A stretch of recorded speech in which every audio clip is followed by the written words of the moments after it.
Innal hamdalillah nahmaduhu wa nasta'inuhu wa nastaghfiruh wa na'udzu billahi min shururi anfusina wa min sayyiati a'malina.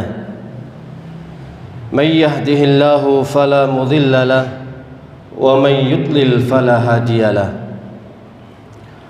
Asyhadu an la ilaha illallah wahdahu la syarika lahu wa asyhadu anna Muhammadan abduhu wa rasuluh. Ya ayyuhalladzina amanu taqullaha haqqa tuqatih wa la tamutunna illa wa antum muslimun. Ya ayyuhan nasu taqu rabbakumul ladzi khalaqakum min nafsin wahidah wa khalaqa minha zawjaha wa batha minhuma rijalan katsiran wa nisaa'a wattaqullaha alladzi tasaaluna bihi wal arham innallaha kana 'alaikum raqiba. Ya ayyuhalladzina amanu taqullaha wa qulu qawlan sadida yuslih lakum a'malakum wa yaghfir lakum dhunubakum wa man yuti'illaha wa rasulahu faqad faza fawzan 'azima. Amma ba'du fa inna asdaqal hadits kitabullah wa khairal hadi hadiyu Muhammadin sallallahu alaihi wasallam wa syarral umuri muhdatsatuha wa kullu muhdatsatin bid'ah wa kullu bid'atin dhalalah wa kullu dhalalatin finnar. Ayuhan nas, kaum muslimin sidang Jumat yang dimuliakan Allah Subhanahu wa taala. Marilah kita selalu senantiasa dan tiada henti-hentinya untuk memuji Allah dan bersyukur atas limpahan nikmat yang telah diberikan kepada kita semua, sehingga kita menjadi hamba yang istiqomah menetapi apa yang telah diperintahkannya dan menjauhi apa-apa yang telah dilarang oleh Allah Subhanahu wa taala. Salawat serta salam semoga tetap tercurahkan kepada junjungan kita Nabi besar Muhammad sallallahu alaihi wasallam, kepada keluarga beliau, kepada para sahabatnya, dan kepada orang-orang yang mengikuti beliau dengan baik sampai hari kiamat. Kaum muslimin sidang Jumat yang dirahmati Allah Subhanahu wa taala, kita selaku kaum muslimin meyakini dan berpegang teguh bahwa sumber hukum, sumber petunjuk hidayah bagi kita semuanya adalah Al-Quranul Karim. Oleh karenanya tidak layak bagi kita untuk meninggalkan apa-apa yang ada di dalam Al-Quran. Sumber petunjuk sebagaimana yang telah difirmankan oleh Allah Subhanahu wa taala di dalam surat Al-Baqarah, "Dzalikal kitabul la raiba fihi hudal lil muttaqin." Al-Qur'an adalah kitab yang tidak ada keraguan di dalamnya sebagai petunjuk bagi mereka orang-orang yang bertakwa. Al-Qur'an yang juga sebagai cahaya yang menerangi, yang menjadikan kehidupan manusia terang benderang, mengetahui ilmu, bisa membedakan antara hak dan yang batil.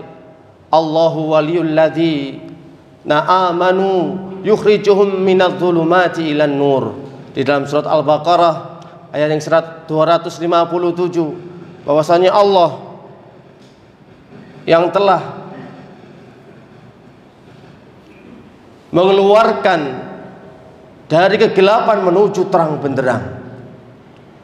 Karena Al-Quran adalah sumber hidayah, sumber petunjuk. Tapi Rasulullah Sallallahu Alaihi Wasallam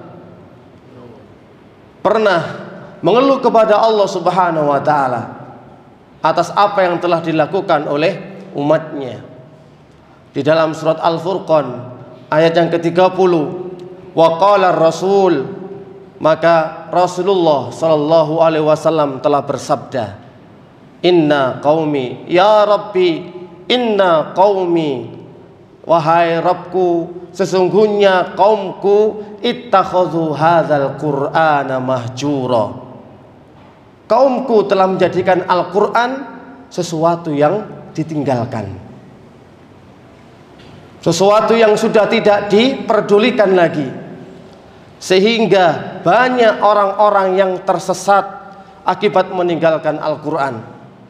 Para ulama seperti Ibnu Katsir, Ibnu Qayyim, dan para ulama-ulama yang lainnya menafsirkan dari ayat ini yang menjelaskan bahwa Al-Quran itu telah diabaikan, Al-Quran telah ditinggalkan. Yang pertama adalah tarkul ilmihi, tarku qiraatihi, wa turku hifdihi, meninggalkan untuk membacanya, mendengarkannya, menghafalkannya.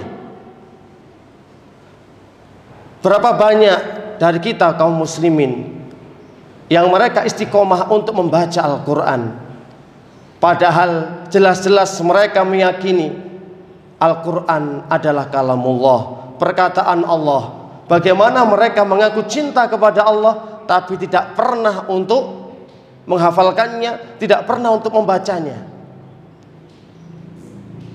Padahal manfaat, faedah, fadilah dari membaca Al-Quran banyak sekali. Rasulullah SAW telah memberikan teguran bahwasannya la taj'alu buyutakum kubura.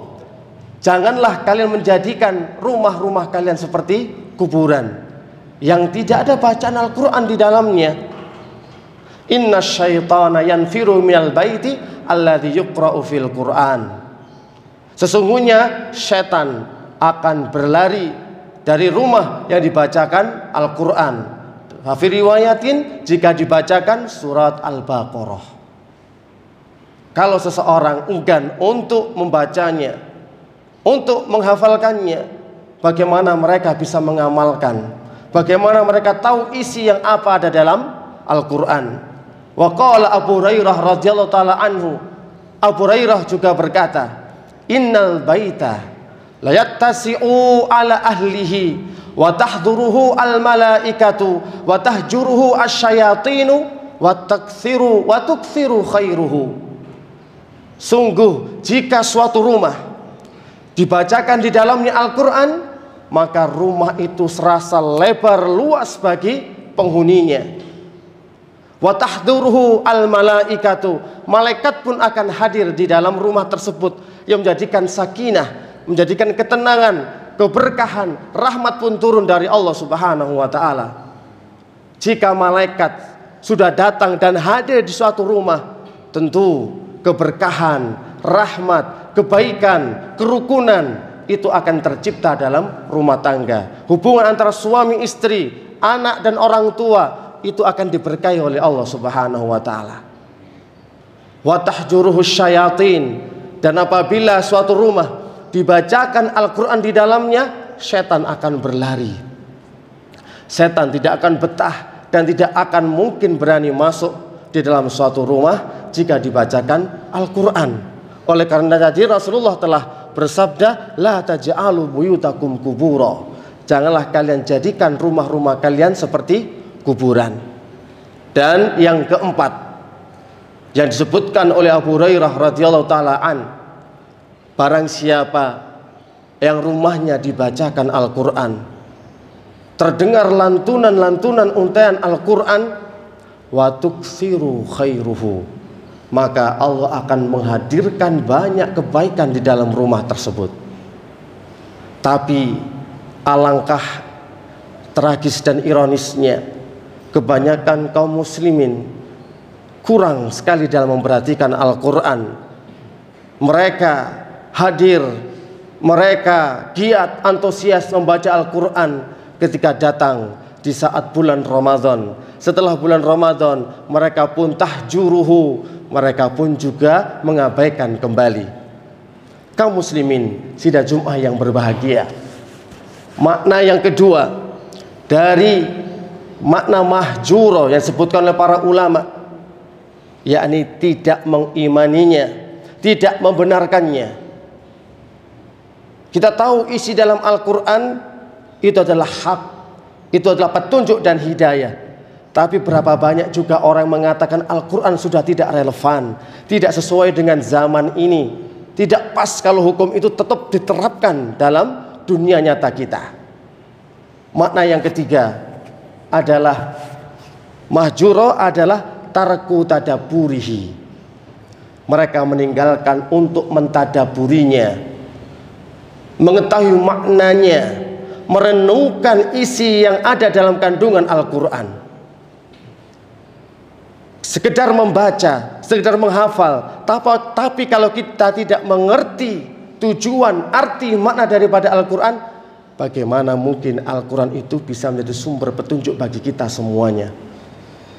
Ini merupakan hal yang perlu kita perhatikan. Kita mengaku agama Islam, kita mengaku cinta kepada Allah dan Rasul-Nya. Bukti konkretnya adalah bagaimana kita bisa membaca Al-Quran. Kalau hal itu merupakan bentuk cinta kita kepada Allah, bagaimana kita bisa malas terhadap Al-Quran yang merupakan mukjizat yang akan memberikan hidayah petunjuk kepada kita, yang mengeluarkan kita dari kejahiliaan menuju jalan yang terang benderang. Semoga khutbah yang pertama ini bisa kita renungi dan bisa kita ambil manfaat dan faedahnya.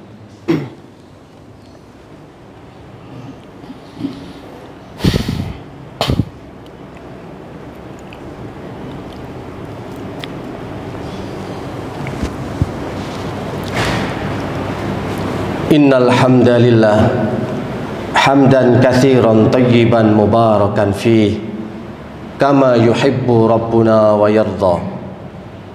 Asyhadu an la ilaha illallah wahdahu la syarikalah wa asyhadu anna Muhammadan abduhu wa rasuluh. Ikhwani fillah, dalam khutbah yang kedua kita melanjutkan apa yang telah ditafsirkan oleh para ulama. Ketika kaum muslimin telah menjadikan Al-Quran mahjuro, sesuatu yang diabaikan, sesuatu yang ditinggalkan. Ketika mereka tidak bisa mengimani, membenarkan, tidak bisa mentadaburi maknanya, mereka juga tarkul amali bihi, meninggalkan untuk beramal daripada Al-Quran. Dengan mereka harus melaksanakan apa-apa yang telah diperintahkan oleh Allah Subhanahu wa taala dan menjauhi apa-apa yang telah dilarang oleh Allah Subhanahu wa taala. Harusnya ketika kita mengetahui hukum Allah, kita harus sami'na wa ata'na, mendengar dan juga melaksanakannya. Jika Allah sudah memberikan hukum, memberikan perintah, maka tidak layak bagi mukmin dan mukminah ayyakuna lahumul hayarah, ada pilihan lagi bagi mereka.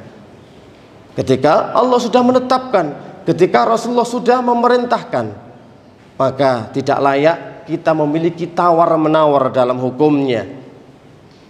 Kita tahu bahwa pembagian warisan, perempuan mendapatkan setengah daripada laki-laki. Tapi berapa banyakkah yang kita sudah mengamalkan aturan tersebut? Banyak sekali perintah-perintah yang di dalam Al-Quran belum sempat dan belum mampu kita laksanakan, belum mampu kita kerjakan. Dan jangan sampai kita buang hukum-hukum tersebut, kita ambil mana yang mencocoki hawa nafsu kita, dan kita buang mana-mana yang tidak sesuai dengan keinginan kita. Karena Allah Subhanahu wa taala telah berfirman, ya ayyuhalladzina amanu udkhulu fis-silmi kafah. Hai orang-orang yang beriman, masuklah kalian ke dalam Islam secara menyeluruh, secara kafah, dalam mengambil hukum, dalam menerapkan dan dalam mengamalkannya. Jika Al-Quran mengatakan hal itu halal, maka kita juga wajib untuk menghalalkannya. Jika Al-Quran mengatakan itu adalah haram, maka wajib bagi kita untuk meninggalkan hal-hal yang diharamkan oleh Allah Subhanahu wa taala. Dan yang terakhir yang dikatakan oleh Ibnu Qayyim Al-Jauziyah rahimahullah, yang mengatakan mahjuro, telah ditinggalkan dan diabaikan, kita lupa, kita tidak berobat dengan Al-Quran. Karena Al-Quran itu adalah obat. Wa nunazzilu minal Qur'ani ma huwa syifa'u wa rahmatul lil mu'minin. Dan kami telah menurunkan Al-Quran itu sebagai apa? Syifa wa rahmah, obat sekaligus bagi rahmat bagi mereka orang-orang yang bertakwa. Obat bagi penyakit hati dari syubhat dan syahwat, obat bagi penyakit jasmani, obat dari penyakit untuk gangguan jin, sihir, serta gangguan-gangguan setan yang lainnya. Ini merupakan hal yang terkadang kita lebih yakin, lebih percaya kepada alternatif, bahkan lebih percaya kepada dukun, orang pinter, sedangkan kita meninggalkan Al-Quran itu adalah sebagai obat. Al-Fatihah yang diterapkan oleh para sahabat mampu menyembuhkan berbagai macam jenis penyakit. Ketika mereka singgah di suatu kaum yang kaum itu enggan untuk menjamu mereka, tapi ternyata pemimpin suatu kaum terkena sengatan binatang berbisa, dan yang bisa menyembuhkan ternyata adalah Al-Quran. Salah satu dari mereka juga berkata, kami sudah berusaha semaksimal mungkin untuk menyembuhkan dengan berbagai cara pemimpin kami, tapi semuanya tidak bisa. Ternyata yang bisa menyembuhkan adalah Al-Quran. Kaum muslimin sidang Jumat yang berbahagia, semoga Allah menjadikan kita mudah untuk memahami Al-Quran, dimudahkan untuk membaca Al-Quran, dan selalu diberikan bimbingan, taufik, hidayah Al-Quran, agar kita terjaga dan terselamatkan dari siksa api neraka dan dimasukkan ke dalam surganya Allah Subhanahu wa ta'ala. Akhiru da'wana walhamdulillahi rabbil alamin. Aqimus shalah.